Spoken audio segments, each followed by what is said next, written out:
Setelah Allah menciptakan bumi dengan gunung-gunungnya, laut-lautannya dan tumbuh-tumbuhannya, menciptakan langit dengan mataharinya, bulan dan bintang-bintangnya yang bergemerlapan, menciptakan malaikat-malaikatnya, yaitu sejenis makhluk halus yang diciptakan untuk beribadah, menjadi perantara antara Zat yang Maha Kuasa dengan hamba-hamba terutama para rasul dan nabinya. Maka tibalah kehendak Allah untuk menciptakan sejenis makhluk lain yang akan menghuni dan mengisi bumi, memeliharanya, menikmati tumbuh-tumbuhannya, mengelola kekayaan yang terpendam di dalamnya dan berkembang biak turun-temurun, waris-mewarisi sepanjang masa yang telah ditakdirkan baginya.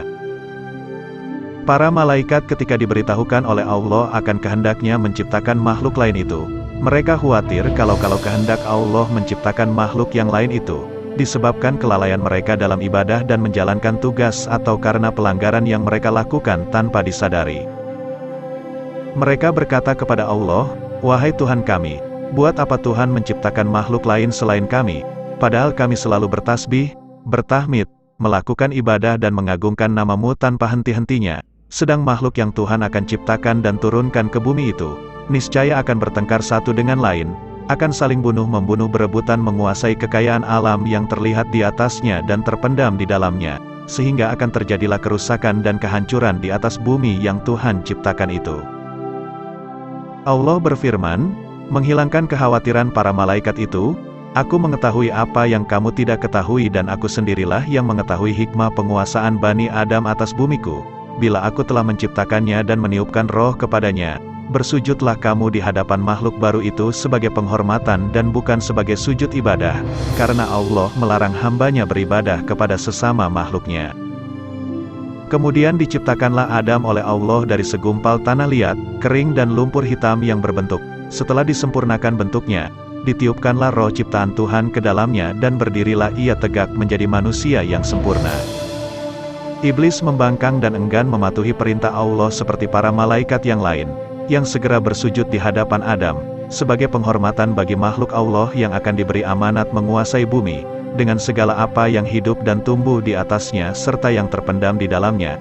Iblis merasa dirinya lebih mulia, lebih utama dan lebih agung dari Adam, karena ia diciptakan dari unsur api, sedang Adam dari tanah dan lumpur. Kebanggaannya dengan asal-usulnya menjadikan ia sombong dan merasa rendah untuk bersujud menghormati Adam seperti para malaikat yang lain, walaupun diperintah oleh Allah. Tuhan bertanya kepada iblis, "Apakah yang mencegahmu sujud menghormati sesuatu yang telah aku ciptakan dengan tanganku?" Iblis menjawab, "Aku lebih mulia dan lebih unggul dari dia. Engkau ciptakan aku dari api dan menciptakannya dari lumpur." Karena kesombongan, kecongkakan dan pembangkangannya melakukan sujud yang diperintahkan, maka Allah menghukum iblis dengan mengusir dari surga dan mengeluarkannya dari barisan malaikat dengan disertai kutukan dan laknat yang akan melekat pada dirinya hingga hari kiamat. Di samping itu ia dinyatakan sebagai penghuni neraka. Iblis dengan sombongnya menerima dengan baik hukuman Tuhan itu dan ia hanya mohon agar kepadanya diberi kesempatan untuk hidup kekal hingga hari kebangkitan kembali di hari kiamat. Allah meluluskan permohonannya dan ditangguhkanlah ia sampai hari kebangkitan, tidak berterima kasih dan bersyukur atas pemberian jaminan itu. Bahkan sebaliknya, ia mengancam akan menyesatkan Adam, sebagai sebab terusirnya dia dari surga dan dikeluarkannya dari barisan malaikat, dan akan mendatangi anak-anak keturunannya dari segala sudut untuk memujuk mereka meninggalkan jalan yang lurus dan bersamanya menempuh jalan yang sesat, mengajak mereka melakukan maksiat dan hal-hal yang terlarang, menggoda mereka supaya melalaikan perintah-perintah agama dan mempengaruhi mereka agar tidak bersyukur dan beramal soleh. Kemudian Allah berfirman kepada iblis yang terkutuk itu, "Pergilah engkau bersama pengikut-pengikutmu yang semuanya akan menjadi isi neraka jahanam dan bahan bakar neraka. Engkau tidak akan berdaya menyesatkan hamba-hambaku yang telah beriman kepadaku dengan sepenuh hatinya dan memiliki akidah yang mantap yang tidak akan tergoyah oleh rayuanmu walaupun engkau menggunakan segala kepandaianmu menghasut dan memfitnah." Allah hendak menghilangkan anggapan rendah para malaikat terhadap Adam dan meyakinkan mereka akan kebenaran hikmahnya menunjuk Adam sebagai penguasa bumi. Maka diajarkanlah kepada Adam nama-nama benda yang berada di alam semesta. Kemudian diperagakanlah benda-benda itu di depan para malaikat seraya, "Cobalah sebutkan bagiku nama benda-benda itu, jika kamu benar merasa lebih mengetahui dan lebih mengerti dari Adam." Para malaikat tidak berdaya memenuhi tantangan Allah untuk menyebut nama-nama benda yang berada di depan mereka. Mereka mengakui ketidaksanggupan mereka dengan berkata, "Maha Agung Engkau, sesungguhnya kami tidak memiliki pengetahuan tentang sesuatu kecuali apa yang Tuhan ajarkan kepada kami. Sesungguhnya Engkaulah yang Maha Mengetahui dan Maha Bijaksana." Adam lalu diperintahkan oleh Allah untuk memberitahukan nama-nama itu kepada para malaikat, dan setelah diberitahukan oleh Adam, berfirmanlah Allah kepada mereka, "Bukankah aku telah katakan padamu bahwa aku mengetahui rahasia langit dan bumi dan mengetahui apa yang kamu lahirkan dan apa yang kamu sembunyikan?"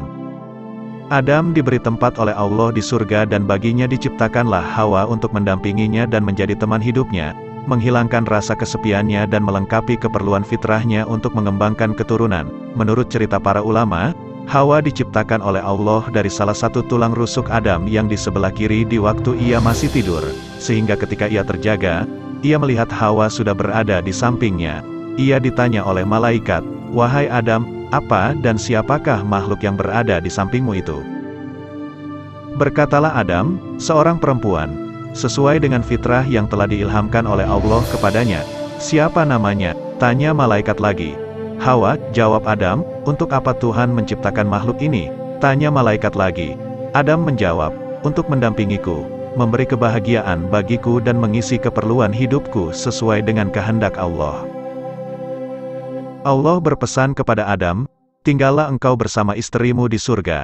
Rasakanlah kenikmatan yang berlimpah-limpah di dalamnya, rasailah dan makanlah buah-buahan yang lazat yang terdapat di dalamnya sepuas hatimu dan sekehendak nafsumu. Kamu tidak akan mengalami atau merasa lapar, dahaga ataupun letih selama kamu berada di dalamnya. Akan tetapi aku ingatkan, janganlah makan buah dari pohon ini yang akan menyebabkan kamu celaka dan termasuk orang-orang yang zalim. Ketahuilah bahwa iblis itu adalah musuhmu dan musuh istrimu. Ia akan berusaha membujuk kamu dan menyeret kamu keluar dari surga sehingga hilanglah kebahagiaan yang kamu sedang nikmat ini."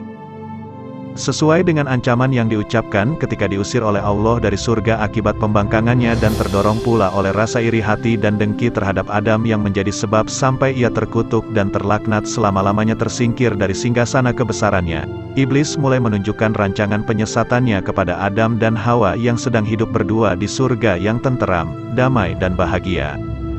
Ia menyatakan kepada mereka bahwa ia adalah kawan mereka dan ingin memberi nasihat dan petunjuk untuk kebaikan dan mengekalkan kebahagiaan mereka.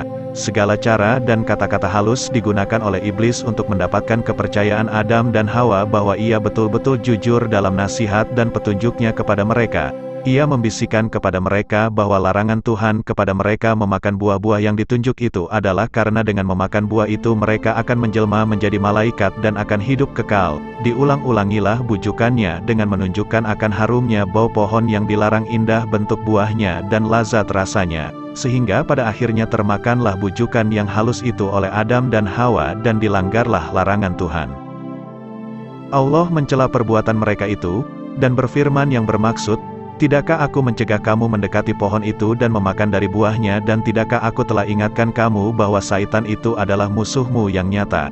Adam dan Hawa mendengar firman Allah itu, sadarlah ia bahwa mereka telah melanggar perintah Allah dan bahwa mereka telah melakukan suatu kesalahan dan dosa besar. Seraya menyesal, berkatalah mereka, "Wahai Tuhan kami telah menganiaya diri kami sendiri, dan telah melanggar perintah-Mu karena terkena bujukan iblis. Ampunilah dosa kami, karena niscaya kami akan tergolong orang-orang yang rugi bila Engkau tidak mengampuni dan mengasihi kami." Allah telah menerima taubat Adam dan Hawa, serta mengampuni perbuatan pelanggaran yang mereka telah lakukan, yang mana telah melegakan dada mereka, dan menghilangkan rasa sedih akibat lalai terhadap peringatan Tuhan tentang iblis, sehingga terjerumus menjadi mangsa, bujukan dan rayuannya yang manis namun berancun itu.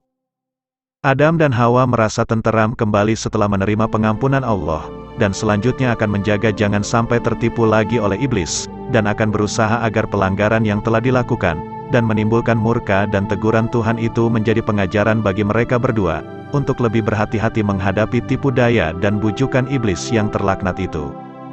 Harapan untuk tinggal terus di surga yang telah pudar karena perbuatan pelanggaran perintah Allah, hidup kembali dalam hati dan pikiran Adam dan Hawa, yang merasa kenikmatan dan kebahagiaan hidup mereka di surga tidak akan terganggu oleh sesuatu, dan bahwa ridha Allah serta rahmat-Nya akan tetap melimpah di atas mereka untuk selama-lamanya. Akan tetapi, Allah telah menentukan dalam takdirnya apa yang tidak terlintas dalam hati dan tidak terfikirkan oleh mereka. Allah telah menentukan dalam takdirnya bahwa bumi yang penuh dengan kekayaan untuk dikelolanya akan dikuasai kepada manusia keturunan Adam dan memerintahkan Adam dan Hawa turun ke bumi sebagai benih pertama dari hamba-hambanya yang bernama manusia itu. Berfirmanlah Allah kepada mereka, turunlah kamu ke bumi, sebagian daripada kamu menjadi musuh bagi sebagian yang lain. Kamu dapat tinggal tetap dan hidup di sana sampai waktu yang telah ditentukan.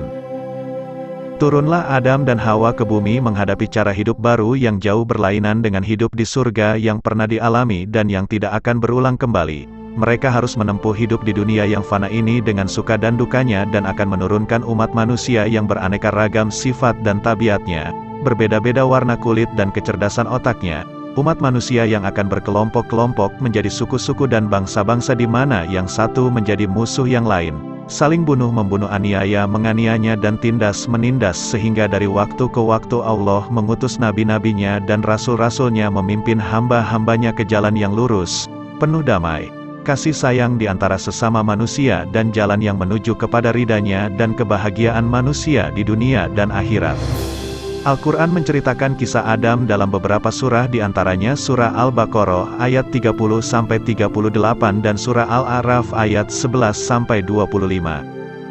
Pelajaran yang terdapat dari kisah Adam, bahwasanya hikmah yang terkandung dalam perintah-perintah dan larangan-larangan Allah, dan dalam apa yang diciptakannya, kadangkala tidak atau belum dapat dicapai oleh otak manusia, bahkan oleh makhluknya yang terdekat.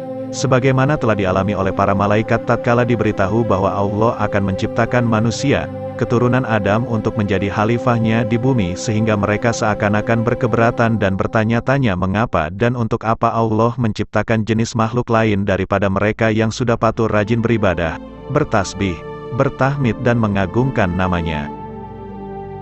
Dan bahwasanya manusia, walaupun ia telah dikaruniakan kecerdasan berpikir dan kekuatan fisik dan mental, ia tetap mempunyai beberapa kelemahan pada dirinya, seperti sifat lalai, lupa dan hilaf.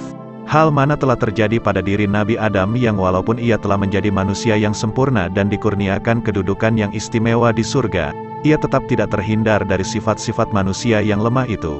Ia telah lupa dan melalaikan peringatan Allah kepadanya tentang pohon terlarang dan tentang iblis yang menjadi musuhnya dan musuh seluruh keturunannya, sehingga terperangkap ke dalam tipu daya dan terjadilah pelanggaran pertama yang dilakukan oleh manusia terhadap larangan Allah.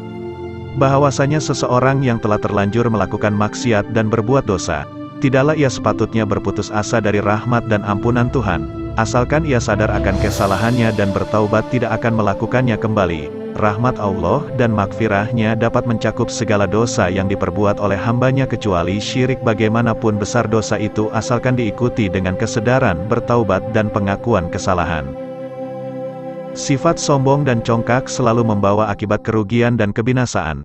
Lihatlah iblis yang turun dari singgasananya dilucutkan kedudukannya sebagai seorang malaikat dan diusir oleh Allah dari surga dengan disertai kutukan dan laknat yang akan melekat kepada dirinya hingga hari kiamat karena kesombongannya dan kebanggaannya dengan asal-usulnya, sehingga ia menganggap dan memandang rendah kepada Nabi Adam dan menolak untuk sujud menghormatinya walaupun diperintahkan oleh Allah Subhanahu wa Ta'ala.